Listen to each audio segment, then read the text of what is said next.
সেদিন তারা জাহান্নামের আগুনে জ্বলবে। ইয়াউমা তুকাল্লাবু উজুহুহুম ফিন-নার, সেদিন মানুষের চেহারাগুলো, মুখমণ্ডলগুলোকে জাহান্নামের আগুন দিয়ে পুড়িয়ে ফেলা হবে। সেদিন তারা জাহান্নামের আগুনে জ্বলবে আর আফসোস করবে। আর আল্লাহ তাআলাকে ডেকে বলবেন, ইয়াকুলুনা ইয়া লাইতানা আতা'না আল্লাহা ওয়া আতা'না রাসূলা। হায় আফসোস, আমরা যদি দুনিয়াতে আল্লাহর আনুগত্য করতাম, রাসূলের আনুগত্য করতাম, আল্লাহকে মানতাম, রাসূলকে মানতাম, তাহলে আমাদেরকে এইভাবে জাহান্নামের আগুনে জ্বলা লাগতো না। এই মানুষগুলো কেন জাহান্নামে গেল? তারা তাদেরকে জাহান্নামে নিয়ে গেল। পররাতে আল্লাহ রাব্বুল আলামিন বলেন, ওয়াকালু রাব্বানা ইন্না আতা'না সাদাতানা ওয়া কুবারা'ানা ফাআদাল্লুনা সাবিলা। সেদিন তারা বলবেন, হে আমাদের রব, আমরা দুনিয়াতে নেতাদের কথা মানতাম, বড়দের কথা মানতাম, ওরা আমাদেরকে পথভ্রষ্ট করে গোমরাহি বানায় আর জাহান্নামে নিয়ে এসেছে। তাহলে কয় শ্রেণীর মানুষ মানুষকে জাহান্নামে নিয়ে যায়? কয় শ্রেণীর মানুষ বলেন? কয় শ্রেণীর? দুইটা আঙ্গুল তুলে দেখান, বলেন তো কয় শ্রেণীর মানুষ? ওই শ্রেণীর মানুষ মানুষকে জাহান্নামে নিয়ে যায়। এক নাম্বার হলো নেতা। কথা কয় না? আপনি সব জায়গায় রাসূলের আদর্শ মানেন, মিষ্টি খাওয়ার সুন্নাত ভালো লাগে, বিবিকে সালাম দেওয়ার সুন্নাত ভালো লাগে, বিয়ে করার সুন্নাত ভালো লাগে, কিন্তু রাসূল আকরাম সাল্লাল্লাহু আলাইহি সাল্লাম যে রাষ্ট্রনায়ক ছিলেন, তিনি যে আপনার আমার মডেল, তিনি আপনার আমার আদর্শ, এই জায়গায় রাসূলকে নেতাগিরি মানতে সমস্যা আছে না নাই? তাই ফের ঘটনা শুনে কামড়ে, আরে রাসূলকে কি কায়দায় ফাতর মারছে শুনে ঠান্ডা ফেলে দেয়। কিন্তু দিন প্রতিষ্ঠিত করার জন্য যদি একটু পকেটে হাত দিয়ে মাল খরচ করা লাগে, বলে আগেই তো হুজুর ভালো ছিল। কথা কয় না? আমরা চোখের পানি ছেড়ে দিতে রাজি, কিন্তু পকেট থেকে মাল পানি খরচ করতে রাজি নাই। কথা বলেন না কেন? কষ্ট হয় নাকি আপনাদের? ও সমস্যা নাই, ছোট মানুষ যা বলতেছি রাগ করিবেন না। আর আমি তো বগুড়ার মানুষ না, তাই ভান্ডার মানুষ, ভাষায় যদি উল্টা পাল্টা হয় মন খারাপ করবেন না। কষ্ট হচ্ছে আপনাদের? বিরক্ত হয়েছে? একটা তাকবীর দেন, লিল্লাহি তাকবীর। তারা কি বলবেন? ওয়াকালু রাব্বানা আতিনা। কথা বলেন না, রাগ করতেছেন?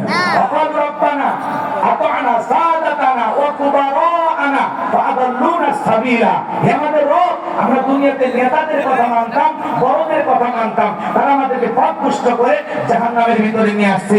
তাহলে দুই শ্রেণীর মানুষ মানুষকে জাহান্নামে নিয়ে যায়। এক নাম্বার হলো নেতা। তাহলে বলেন তো, যেমন তেমন নেতা অনুসরণ করলে, যেমন তেমন নেতার পাঁচাটা গোলাম হলে জান্নাতে যাবে না জাহান্নামে? তাহলে নেতা কেমন হওয়া লাগবে? এই পৃথিবীর শ্রেষ্ঠ নেতা, শ্রেষ্ঠ মহামানব, রহমতুল আলামিন, যে রাসূল 63 বছরের জিন্দেগিতে একটি মিথ্যা কথা বলেননি, বলেন আল্লাহু আকবার। এমন বিশ্ব রেকর্ড পৃথিবীর আর কোন নেতা আছে?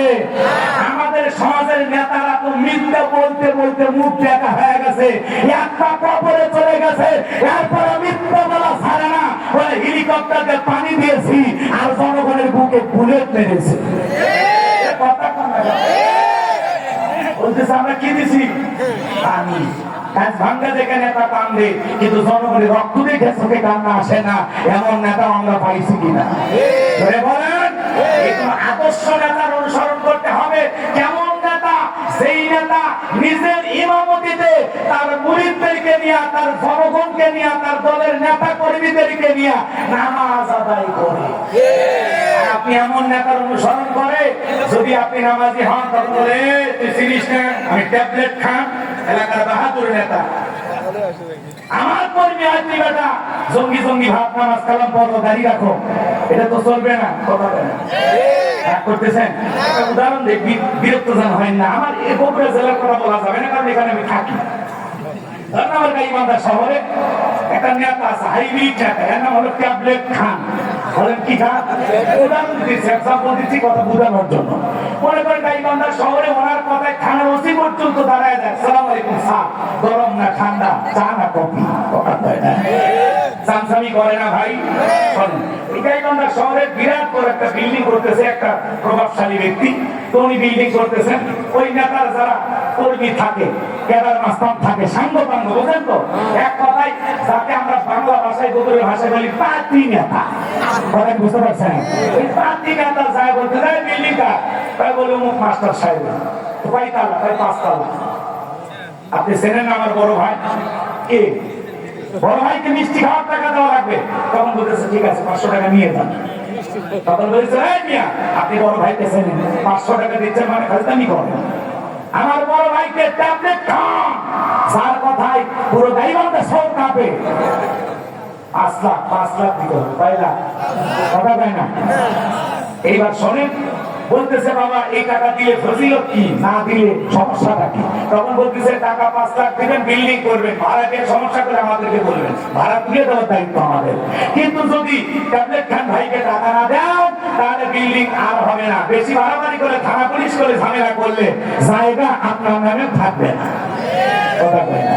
তখন বলতেছে ঠিক আছে বাবা, আগামী রবিবার ব্যাংক থেকে তুলে রাখবো, তোমরা টাকা নিয়ে দেবো। আমার ভাইয়েরা পরের দিন রবিবারে ব্যাংক থেকে টাকা নিয়ে আসছো, ওই 5 লাখ টাকা নিয়ে আসা নেতার সামনে হাজিরি করতেছে। নেতা এবার দেখে বলে এই 5 লাখ টাকা কার? বলে অমুক এলাকায় গাইবান্ধা শহরের অমুক জায়গায় একটা বিল্ডিং হইতেছে, সেখান থেকে আপনার নামে 5 লাখ টাকা নিয়ে আসছি। বলে সাব্বাস বেটা, তোর নাম কি? বলে রুবেল। এগুলো লাইনে রুবেল চলে না, আজ থেকে তোর নাম বুলেট। দেখেন না ওগুলো নেতার উল্টা পাল্টা নাম, সেন্টু, বল্টু, বুলেট, নাক, স্ক্রু, ফায়ার, এক একজনের নাম কি দেখেই মনে হয় সন্ত্রাসীর খাদ্য। ওরা বা ঠিক না? এইবার এই 5 লাখ টাকা থেকে নিজে 4.5 লাখ টাকা নিয়ে সেই ক্যাডার যে মাস্তানি টাকা, বলেন তো এর নাম কি? টেন্ডারবাজি, সাদাবাজি, বোঝেন তো নাকি? অবশ্য বাংলাদেশে এগুলো শুরু হয়নি, ভারতে চলতেছে। এই দেশের মানুষ তো আল্লাহর ওয়ালি। ওই 50,000 টাকা দিয়া বলতে যাই বুলেট যা অমুক হোটেলে তোর একটা নারী আছে, সেই নেতা আপনাকে চাঁদাবাজি শিখাই, টেন্ডারবাজি শিখাই, দখলবাজি শিখাই, সেই নেতা আপনাকে হোটেলে নারী দেয়, আপনার হাতে পিস্তল তুলে দেয়। এমন নেতার অনুসরণ করলে আপনিও জাহান্নামে, নেতাও জাহান্নামে। এমন নেতার অনুসরণ করতে হবে। শোনেন, সেই নেতা নিজের ইমামতিতে কর্মীদেরকে নামাজ আদায় করে, যেই নেতা আপনাকে বলে আমার নাম বলে 10 টাকা চাঁদাবাজি করবি না, আমার দলের কর্মী পরিচয় দিলে তোকে 5 ওয়াক্ত নামাজ আদায় করতে হবে, কথা বলেন ঠিক না? এমন নেতাকে অনুসরণ করতে হবে। কথা বলেন, রাগ করতেছেন মনে হয়, কষ্ট মনের মধ্যে নেবেন না বাজান। বিশ্বনবী কেমন নেতা ছিলেন, কেমন মহামানব ছিলেন? আব্দুল্লাহ, হযরত জাবির ইবনে আব্দুল্লাহ রাদিয়াল্লাহু তাআলা বিশ্বনবীর সাথে অনিষ্ঠিত যুদ্ধে অংশগ্রহণ করেছিলেন, জিহাদ করার জন্য জিহাদের ময়দানে রওনা করেছিলেন। আপনার আমার নবী কেমন নেতা ছিলেন জানেন? যুদ্ধে যাওয়ার আগে একজনকে রাহাবার আমির হিসাবে সামনে নেতৃত্ব দেওয়ার জন্য এগিয়ে দিতেন, আর কাফেলার সব চাইতে পিছন দিক থেকে যেই মানুষটি হাসতেন সেই মানুষটির নাম মুহাম্মদ রাসূলুল্লাহ সাল্লাল্লাহু আলাইহি সাল্লাম। বলেন আল্লাহু আকবার। সামনে আমির নিযুক্ত করে বিশ্বনবী কাফেলার পিছন দিয়ে হেঁটে যেতেন। হযরত জাবির ইবনে আব্দুল্লাহ যেই উটটা বহন করে যাইতেছেন, উটটা বড় ক্লান্ত, সফর করতেছে, উটটা সামনের দিকে যায় না, কাফেলার পেছনে পড়ে, মনটা বড় খারাপ। হযরত জাবির মনটা খারাপ করে বললেন, জাবিরের মায়ের না ধুলাই মলিন হোক। এই কথা শোনার পরে বিশ্বনবী পিছন থেকে আওয়াজ দিয়ে বলে, যাবে তুমি এই কথা কেন বলেছ? যাবে তুমি এই কথা কেন বলেছ? বিশ্বনবীর কাছে সাহাবীরা কখনো মিথ্যা কথা বলতেন না। মাথাটা নিচু করে রেখে বলেন, নবী কাফেলার সবাই এগিয়ে যায়, আমার উটটা বড় দুর্বল, আমি সফর করতেছি, পিছনে পিছনে পড়ে যায়, এই জন্য আমি এই কথাটা বলেছি। আমার নবী দেখে বলে, যাবে উট থেকে নিয়ে আসো। হযরতে জাবের নামলেন, বিশ্বনবী উটের 2টা পা ধরলেন, উটের পা ধরা মাত্র উটটা বসে পড়লেন। বিশ্বনবী তখন হালকা মৃদু আঘাত করলেন উটের উপরে। এরপরে হযরতে জাবেরকে বললেন, উটের উপরে ওঠো। হযরতে জাবের উটের উপরে উঠলেন। এইবার কাফেলার সমস্ত উটকে ছেড়ে এতটাই পাওয়ারফুল হয়ে গেল বিশ্বনবীর পবিত্র হাত মোবারক লাগার কারণে কাফেলার সব সবচাইতে তেজিবান শক্তিশালী উটটা হযরতে জাবের উট পরিণত হয়ে গেল। বলেন আল্লাহু আকবার।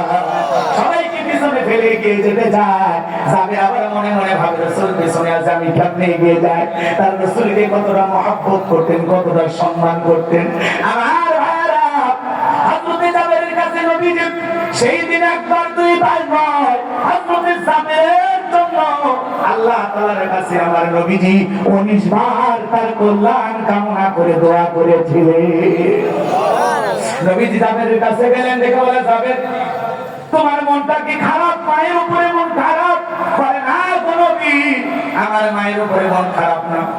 দেখে বলে, তোমার বাবা যে মারা গেছে, তোমার বাবা কি কোনো ঋণ করে চলে গেছে?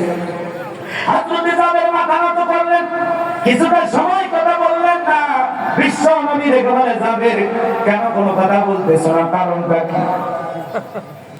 হযরতে জাবের দেখে বলেন, নবী আমার বাবা ইন্তিকালের পূর্বে অনেকগুলো ঋণ করে চলে গেছে, আমি আজ পর্যন্ত ঋণগুলো পরিশোধ করতে পারি না।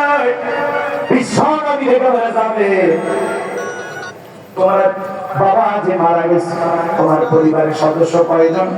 বলে, আমার 7 জন বোন আছে। তুমি কি বিবাহ করেছো? বলে, হ্যাঁ আমি বিবাহ করেছি। কুমারী মেয়েকে বিবাহ করেছো? বলে, না স্বামী পরিত্যক্তা একটা নারীকে বিবাহ করেছি। আমার নবী দেখে বলে, যাবে তুমি তো ইয়াং স্টার, একজন ইয়াং মানুষ, কেন তুমি স্বামী পরিত্যক্তা নারীকে বিবাহ করলা? দেখে বলে, হুজুর আমার বাড়িতে 7 জন কুমারী মেয়ে আছে, আমার বোন আছে, তারা তো ইসলাম সম্পর্কে জানে না। ইসলাম সম্পর্কে অনেক জটিল মাসালা নিয়ে তারা প্রশ্ন করে, আমি তো জবাব দিতে পারি না। এই জন্য অভিজ্ঞতা সম্পন্ন একটা স্বামী পরিত্যক্তা মেয়েকে বিবাহ করলাম, যাতে তারা আমার বোনেরা আমার স্ত্রীর কাছে তাদের জীবনের যে কোনো সমস্যা নিয়ে প্রশ্ন করতে পারে। আমি শুধু ঘরের মধ্যে বউ নিয়ে আসি নাই, আমার বোনদের জন্য একটা শিক্ষিকা নিয়ে এসেছি। বলেন আল্লাহু আকবার। আমার নবী তাদের জন্য আরো দোয়া করলেন। আর দিকে বলে, যাবে জাহাদের ময়দান থেকে ফেরার পরে তুমি আমার সঙ্গে দেখা করবা। হযরতে জাবের জিহাদের ময়দান থেকে ফেরার পরে রাসূলের সাথে দেখা করার জন্য রওনা করলেন। রাসূল আকরাম সাল্লাল্লাহু আলাইহি ওয়াসাল্লাম আগে বেলালকে কিছু দিরহাম টাকা পয়সা দিয়েছেন। আর দেখো বলে, বেলাল জাবের যখন আসবে, জাবের উটটা তুমি ক্রয় করবা। জাবের উটটা ক্রয় করার পরে জাবের যখন হাতিয়া নিয়ে দিরহাম নিয়ে সামনের দিকে রওনা করবে, পিছন থেকে দেখে বলবে, জাবের আল্লাহর হাবিব তোমার উটটা কিনেও নিয়েছেন, আবার তোমাকে হাতিয়া হিসাবে তোমার উটটাকে দিয়েও দিয়েছে। হযরত বেলাল তাই করলেন। বিশ্ব নবী আরেকদিন দেখা হয়ে গেল, জাবেরকে ডেকে বলে, জাবের তোমার বাবা ঋণ কি তুমি পরিশোধ করতে পেরেছো? মাথাটা নত করে কিছুক্ষণ পরে জবাব দিয়ে বলেন, নবী গো, বাবা ঋণ এখনো সম্পূর্ণটা পরিশোধ করা সম্ভব হয় নাই। আমার নবী দেখে বলে, জাবের খেজুরের বাগান থেকে যখন তুমি খেজুর কাটবা, খবরদার আগে তুমি কাটবা না, আমি নবীকে খেজুর কাটার জন্য তুমি দাওয়াত দিবা। আল্লাহু আকবার বলেন। খেজুরের মৌসুম চলে আসলো, হযরতে জাবের বিশ্ব নবীর কাছে আসলেন। বিশ্ব নবী খেজুরের বাগানে চলে গেলেন। সর্বপ্রথম বাগান থেকে বিশ্ব নবী খেজুর কাটলেন। আল্লাহু আকবার বলেন। এবং হযরতে জাবেরকে বললেন, শোনো আমি বাগান থেকে খেজুর কেটে দিচ্ছি, তোমার বাবার কাছে যতগুলো মানুষ ঋণ পায় সমস্ত মানুষগুলোকে তুমি খবর দাও, খেজুর দিয়ে দিয়ে ঋণগুলো পরিশোধ করে দেওয়া হচ্ছে। আল্লাহু আকবার বলেন। সমস্ত ঋণ পরিশোধ করে দেওয়ার পরেও যেমন বাগানের খেজুর তেমনি আছে। বলেন আল্লাহু আকবার। বিশ্বনবী বলে, যাবে এই খেজুরগুলো তুমি বাড়িতে নিয়ে যাও, খবরদার কোনদিন ওজন করবা না, মেপে বিক্রি করবা না, যে যত মনে চাই বিক্রি করবা, কিন্তু কখনো ওজন করবা না। হযরতে জাবের বলেন, বিশ্বনবী যেই খেজুরগুলো আমার ঘরে দিয়েছিলেন, 1 নয় 2 নয় 3 বছর পর্যন্ত আমি সেই খেজুরগুলো বিক্রি করেছিলাম। বলেন আল্লাহু আকবার। আল্লাহু আকবার বলে বলেন। আমার ভাইয়েরা, রাসূল আকরাম সাল্লাল্লাহু আলাইহি ওয়াসাল্লাম কেমন আদর্শ নেতা ছিলেন?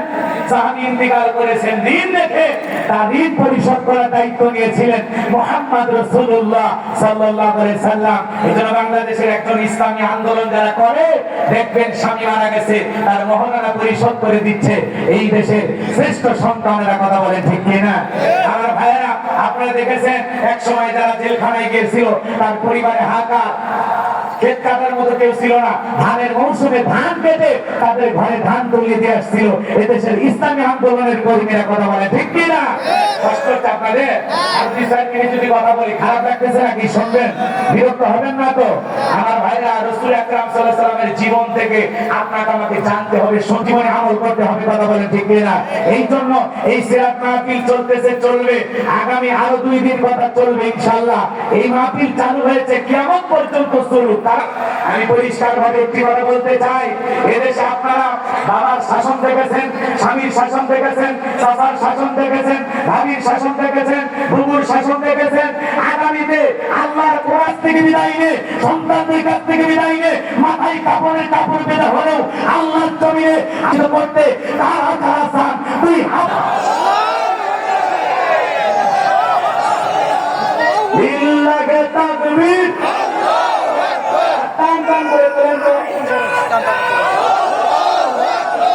আর সবাই টান টান করে বলেন, এই যে মাঝে মাঝে হাত দেখা করেছেন, দুই হাত তোলার শক্তি নাই, আপনি পুরুষ মানুষ, প্রোটিন ভিটামিন খেয়েছে, মাঝে মাঝে কিনে খাবেন, একবারে দুর্বল হলে চলতে পারবেন না। আর সোজা করে টান টান করে বলেন, সবাই হাত সোজা করে সোজা করে।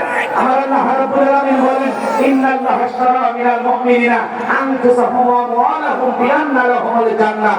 সূরা তাওবার 111 নম্বর আয়াতে আল্লাহ পাক জানিয়ে দিলেন, নিশ্চয়ই মুমিন বান্দাদের জান আর মাল আমি আল্লাহ ক্রয় করে নিয়েছি, বিনিময়ে দেব জান্নাত। বলুন সুবহানাল্লাহ। তাহলে বলেন তো বাজান, আপনার আমার জীবনের মালিক কে? হাত নামাবেন না, এত দুর্বল, 2 মিনিট হাত তুলে রাখতে পারতেছেন না, আর সোজা করে রাখেন। এই যুবকেরা সবাই বলো তো, বাবা আপনার আমার জীবনের মালিক কে?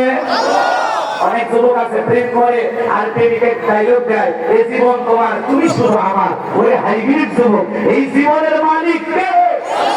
আপনার আমার সম্পদের মালিক কে? আল্লাহর দেয়া জীবন, আল্লাহর দেয়া সম্পদ, আল্লাহর পথে খরচ করতে রাজি আছেন তো মুসলমান? রাজি আছেন তো ইনশাআল্লাহ? রাজি আছেন তো ইনশাআল্লাহ? আমার হাত নামান, শুধু ডান হাত তুলে রাখেন, শুধু ডান হাত। আল্লাহ রাব্বুল আলামিন বলেন, ইল্লা আসহাবাল ইয়ামিন ফি জান্নাতিন ইয়াতাসাআলুন। ডানপন্থী যারা জান্নাতের বাগানে থাকবে, তারা ডানপন্থী যারা আল্লাহর প্রিয়, তারা বলেন আল্লাহু আকবার। কোনো কথা হবে না, কিছুক্ষণ আগে বলেন হুজুর জীবন দিতে রাজি, রক্ত দিতে রাজি। আপাতত জীবন রক্ত দুইটার কোনোটাই দেয়া লাগবে না। ডান হাতটা পকেটের ভিতর ঢুকে দিয়া যে যা পারেন যতটুকু পারেন এই তাফসীর মাহফিলের জন্য, এই সিরাত মাহফিলের জন্য প্রাণ ভরে দান করবেন। সোজা ডান হাত পকেটে দেন, আমিও দিচ্ছি দেন। অন্য কারো পকেটে হাত দিন না, পকেটটা বলে ভাই খেয়ে না। সবাই পকেটে হাত দেন, আমিও দিচ্ছি দেন। সবাই পকেটে হাত দেন। ছেলে পেলে যারা আসো, স্বেচ্ছাসেবক তাদেরকে দায়িত্ব দেওয়া হয়েছে, ব্যাগ নিয়ে, রুমাল নিয়ে, চাদর নিয়ে, রাস্তার বালুকণা গাছগাছালি যা আছে সবাই রাসূল আকরাম সাল্লাল্লাহু আলাইহি সাল্লামের জন্য পাগল পারা ছিল। এই জন্য আল্লাহ রাব্বুল আলামিন বলেন, ওয়া মা আরসালনাকা ইল্লা রাহমাতাল লিল আলামিন। সমগ্র জাতির জন্য, মানব দানব জিন ইনসান সকলের জন্য আল্লাহ রাব্বুল আলামিন তার হাবিবকে রহমত স্বরূপ জমিনে প্রেরণ করেছেন। বলেন আল্লাহু আকবার। কেমন নবী আপনার আমার নবী? এ বাজার গো আমার, মসজিদের ভিতরে একজন ইহুদি পেশাব করে, বিশ্বনবী মুহাম্মদ রাসূলুল্লাহ সাল্লাল্লাহু আলাইহি ওয়াসাল্লাম বসে দাঁড়িয়ে তিনি দেখতেছেন। হযরত ওমর দেখে বলেন, নবী ইহুদিরা তো বড় সাহস, মসজিদের মধ্যে পেশাব করে, আপনি শুধু আমাকে একবার অনুমতি দেন, এমন কোপ মারবো জীবনের কোনদিন পেশাব লাগবে না। আমার নবী বলে, ওমর খাপ থেকে তরবারি বের করলে একটু অপেক্ষা করো। ইহুদি মসজিদের ভিতরে পেশাব করতেছে। হযরত ওমর ফারুক রাদিয়াল্লাহু তাআলা বলেন, ও নবী তাকায় দেখেন সারাদিন মনে হয় পেশাব করে নাই, কি পরিমাণ পেশাব করতেছে। তাকায় দেখেন গো নবী, একটা বার শুধু আপনি আমাকে ওয়াদার দেন, এমন জোরে কোপ মারবো জীবনে কোনোদিন আর পেশাব লাগবে না। বিশ্বনবী মুহাম্মদ রাসূলুল্লাহ সাল্লাল্লাহু আলাইহি সাল্লাম হযরত ওমরকে বললেন, ওমর শান্ত হও, মাথা গরম করো না। ইহুদির পেশাব করা শেষ হয়ে গেল। আমি যে কথা আপনাদের উদ্দেশ্যে বলতে চাই বাজান গো আমার, গভীর মনোযোগ দিয়ে কথাগুলো শুনে যাবেন। আমি যে কথা বলতে চাই, ইহুদির পেশাব করা শেষ হয়ে গেল। বিশ্বনবী মুহাম্মদ রাসূলুল্লাহ সাল্লাল্লাহু আলাইহি সাল্লাম ইহুদির কাঁধের উপরে হাত রাখলেন আর দেখে বলে, শোনো, তোমরা যে উপাসনায় ইবাদত করো ওই জায়গায় যদি কেউ পেশাব করে তুমি কি করবা? ইহুদি রেখে বলে, নবী গো, তার মধ্যে আর আমার মধ্যে ফয়সালা করবে এই তরবারি। বিশ্বনবী রেখে বলে, তুমি যে জায়গায় দাঁড়িয়ে পেশাব করেছো এই জায়গায় আমরা আমাদের মালিককে সিজদা দিই, এটা আমাদের ইবাদতখানা, ইবাদতের জায়গা, আর কোনোদিন তুমি এই জায়গায় পেশাব করো না। এই কথা বলে বিনয়ের সহিত, নম্রতার সহিত, ভদ্রতার সহিত উত্তম আচরণ, উত্তম ব্যবহার উপহার দিলেন। ইহুদি রেখে বলে, নবী গো, আমি বারবার দেখেছি ওমর খাপ থেকে তরবারি বের করে আমাকে হত্যার অনুমতি চায়, আপনি বারবার ওমরকে থামিয়ে দিলেন। ও নবী, আমি মসজিদের ভিতরে পেশাব করেছি, একবার ধমক দিলেন না, জোরে করে কথা বললেন না। আপনি সে যে আচরণ করেছেন, যে ব্যবহার আমাকে দেখাইলেন, সেই ধর্মের নেতার ব্যবহার এত সুন্দর, আমি আর অন্য ধর্মে থাকতে চাই না, আমাকে আপনি কালেমা পড়ে মুসলমান বানায় দেন। নবীজির ব্যবহার কত সুন্দর ছিল। মক্কা বিজয়ের পরে বিশ্বনবী মক্কায় আসার পরে সাহাবায়ে কেরামদেরকে ডেকে বলেন, যাও ওসমান ইবনে তালহাকে নিয়ে আসো। ওসমান ইবনে তালহাকে জানেন যে ওসমান ইবনে তালহার কাছে খানায় কাবার চাবির দায়িত্ব দেওয়া হয়েছিল, খানায় কাবার চাবি সংরক্ষণ করে রাখতো। বিশ্বনবী যখন ওসমান ইবনে তালহাকে ডাক দিতে বললেন, সাহাবায়ে কেরাম যখন ওসমান ইবনে তালহাকে তালাশ করে বিশ্বনবীর কাছে নিয়ে আসতেছেন, ওসমান ইবনে তালহা মনে মনে ভাবতেছে, আজকেই বুঝি আমার জীবনের শেষ দিন। কারণ মক্কায় থাকা অবস্থায় বিশ্বনবী অনেকদিন আমার কাছে বলেছিলেন, ওসমান ইবনে তালহা, খানায় কাবার দরজা খুলে দাও, আমি আমার মালিককে সিজদা দেব। কিন্তু আমি বিশ্বনবীর জন্য খানায় কাবার দরজা খুলে দেই নাই। আজকে মনে হয় মক্কার পাওয়ার রাজত্ব ক্ষমতা রাসূলের হাতে, একটা ইশারা দিয়ে জানটা চলে যাবে। আজকেই বুঝি হয় আমার জীবনের শেষ দিন। ভয় পাইতেছেন আর রাসূলের কাছে যাইতেছেন। বিশ্বনবীর কাছে যখন উপস্থিত হয়ে গেল, নবীর প্রিয় চাচা ইবনে আব্বাস রাদিয়াল্লাহু তাআলা আনহু, তিনি মনে মনে ভাবলেন হয়তো বা ভাতিজা খানায় কাবার চাবির দায়িত্ব আমারে দিবেন। কিন্তু বিশ্বনবী ওসমান ইবনে তালহাকে ডেকে বলে, ওসমান শোনো, মক্কার কাফেররা খানায় কাবার চাবির দায়িত্ব তোমার হাতে দিয়েছিল, মক্কা বিজয়ের পরে খানায় কাবার চাবির দায়িত্ব আমি নবী তোমাকে দিলাম। বলেন আল্লাহু আকবার। হযরত ওসমান ইবনে তালহা চোখের পানি ছেড়ে দিয়ে কাঁদলেন আর ডেকে বলেন, নবী, আমি বাড়ি থেকে আসতেছি আর মনে মনে ভাবতেছি বহুদিন আপনার জন্য খানায় কাবার দরজা আমি খুলে দেই নাই। মক্কার পাওয়ার রাজত্ব ক্ষমতা আপনার হাতে, ইশারা দিয়ে আমার জানটা চলে যাবে। নবী গো, আপনি প্রতিশোধ গ্রহণ না করে আমাকে মাফ করে দিয়েছেন। ও নবী, আপনার ব্যবহার দেখে আমি আর অমুসলিম থাকতে চাই না, আপনি আমার কালেমা পড়ে মুসলমান বানায় দেন। বলুন সুবহানাল্লাহ।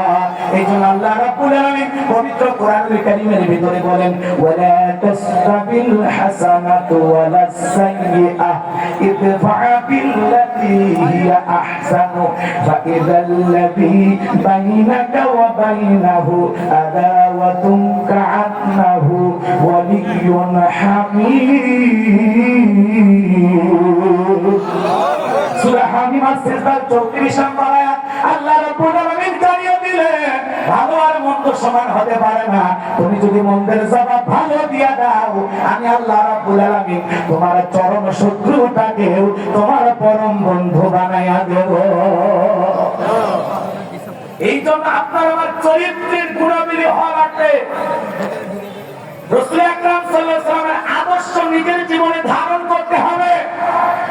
রাসূলের ব্যবহার দেখে মানুষ দলে দলে কালেমা পড়ে মুসলমান হয়েছে। আর আপনার আমার যে ব্যবহার, যে চরিত্র, যে উঠা বসা, ইসলাম থেকে মানুষের দূরে সরে যায়। কথা বলেন না কেন? চরিত্র পরিবর্তন করতে হবে। মহামানব রাহমাতুল লিল আলামিন কেমন ব্যবহার ছিল? সেই উম্মত তওবা নিয়ে এসেছেন রাসূলকে হত্যা করতে, সে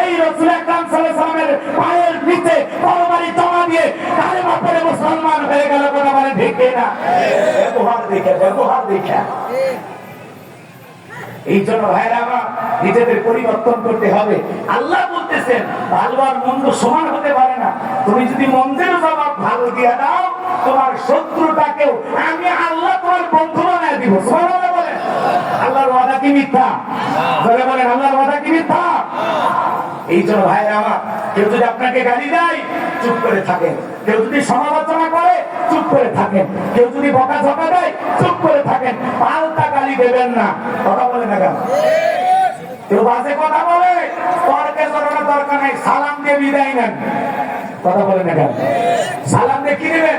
বিদায় নেবেন। সূরা ফুরকানের ভিতরে স্পষ্ট আল্লাহ তাআলা বলেছেন, মূর্খ লোকেরা তর্ক করতে চায়, বিতর্কের তোমারে বিতর্কের ভিতরে নিয়ে যেতে চায়, আশেপাশে নানান কথা বলবে। খবরদার কারোর সাথে তর্কে লিপ্ত হয়ে না। জাহেল মূর্খদের সাথে তর্ক না করে কি করো? সালাম দিয়ে ওখান থেকে কেটে বড় কথা বলে, ঠিক কিনা? এই জন্য আমাদের ব্যবহার ওই রকম হতে হবে ভাই। আমরা যেদিকেও গালি দেয় করে দেখে নেবো, করে দেখে নেবো। ভাই তোর খবর আছে ভাই, আমি কে আঙ্গুল চুষবো করে দেখে নেবো। ভাই সকাল 10টায় করে মারবো, ভাই 10টা দুপুরের ব্যাপারে 8টায় তো খালাস করে ফেলে দেবো। এই যদি আমাদের ব্যবহার, এই যদি উগ্রতা ছড়ায়, আমাদের দ্বারা কখনো সমাজ পরিবর্তন হতে পারে? আমরা এখানে ওখানে সমালোচনা করি, সারা জীবন বলি ভাই কেউ হিংসা করবেন না, এ করবেন না, সে করবেন না। সব বিষয় দেখা যাচ্ছে আমাদের নিজের ভিতরে। কথা কয় না? আমি হুজুর আর হুজুরকে থেকে হিংসা করি, আমি এক বক্তা আর বক্তার গোলাম রব্বানি ওয়াজ করতেছে, আমারই দিলে তোর সাথে বেশি ভাড়ায় দিতা ভাবতেছে। কথা কয় না? ভাই আপনি দোয়া করেন, আমি তো আপনার জন্য দোয়া করি, আল্লাহ তাআলা মিজানুর রহমান আজহারীর চাইতে আপনার বড় বক্তা বানায় দেন। আপনি একজনের জন্য দোয়া করবেন, আল্লাহ ওইটা তার জন্য কবুল করবে, তার আগে ওইটা আপনাকে দেবে। কথা বলে ঠিক কি না? একজনের ছেলে যদি ভালো রেজাল্ট করে, বলে তো গরিবের ছেলেও কি আর করবে, আমার ছেলে একটু রেজাল্ট খাই, রেজাল্ট ভালো করতে পারে না। হ্যাঁ, ও গরিবের ছেলেও কি চাকরি পাবে? কথা কয় না? একটা গরিবের ছেলে রেজাল্ট ভালো করলেও দেখা যাচ্ছে ওইটা নাম সমালোচনা করে, তোমাকেও করে না যে ভাই তুমি গরিব মানুষ, এত কষ্ট করে ছেলেটারে মানুষ বানাইতেছো, আলহামদুলিল্লাহ চমৎকার একটা রেজাল্ট করেছে। আমি দোয়া করি তোমার ছেলের মতো আমার ছেলেটাও যদি এরকম ভালো রেজাল্ট করে, আল্লাহ তাআলা যেন কবুল করেন। কথা বলে ঠিক না?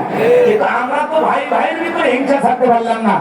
কথা বলে ভাই ভাই হিংসা নাই, জোরে বলেন ভাই ভাই হিংসা নাই। এই জন্য পারিবারিক জীবনে রাসূল আকরাম সাল্লাল্লাহু আলাইহি ওয়াসাল্লামের আদর্শ যদি আমরা অনুসরণ করতে পারি, কোনদিন ভাই ভাই দ্বন্দ্ব হবে না। কথা বলেন ঠিক কি না? সম্মানিত ভাইরা আমার, লম্বা হবে, লম্বা করার সুযোগ নাই। বিশ্বনবী কেমন আদর্শ নেতা, রাসূলকে যদি আদর্শ নেতা হিসেবে না মানি, আপনারা আমার 12টা বাজাবেন কে? আরো জোরে বলেন কে?